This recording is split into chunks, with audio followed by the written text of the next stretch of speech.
Hey everyone, welcome to Canal Days, and thanks for joining us for today's episode of the Trails of Quabbin, located at the Quabbin Reservoir in Ware, Massachusetts.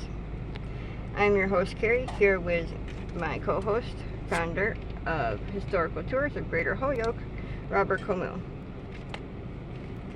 As your personal tour guide, Robert will lead you through some of the most iconic and historic sites and their legends of historic significance throughout New England's preeminent and pivotal state of Massachusetts. With his expert insights, every monument and memorial story comes to life. Afterwards, don't forget to check out his website, holyokecanaltour.org, to access the full Canal Days video and podcast series. Also, check out his free in-person public tours he offers throughout Western Mass and the 2025 schedule for these special events. Plus, keep an eye out and be one of the first to catch a sneak peek of upcoming special events in 2026. You can also book personalized private tours for groups of all sizes tailored to your interests.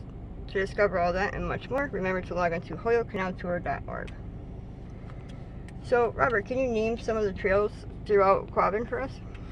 I will do that for you, and it's great that you put in this trail system because you get to appreciate the beauty of nature, look at wildlife, look at great scenery, and look at the geography, especially towards the west.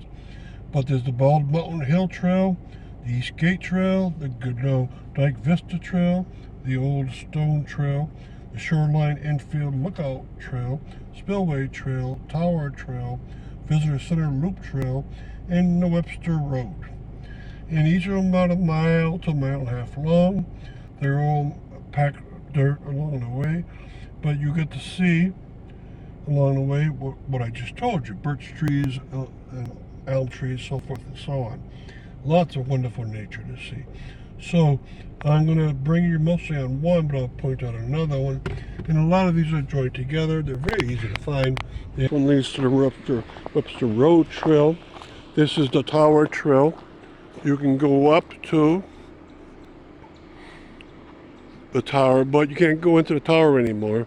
So 1.5 miles from now, you're at the tower up there. And a lot of people like to hike around here instead of just driving their cars or ride their bikes, right? And this is a great place. So they really try to help you out as much as possible. They put these gates because they don't want motorcycles going up these. So be careful if you're a bike rider on these. And that's what they look like. They're nice packed trails. Only a few of them are hilly, but most of them are just in wonderful shape. Right, and this one happens to the Spillway Trail. This is a loop trail that brings you up to the spillway, which is up the road here. And you can go onto that spillway area onto a bridge and look at the chasm below you. And you can also walk onto the Windsor Dam from there. Alright, the Spillway Trail. And again, it's the same setup. They bring you in, and then they have these wooden gates in place to stop motorcycles from going in very easily. So you can go on these.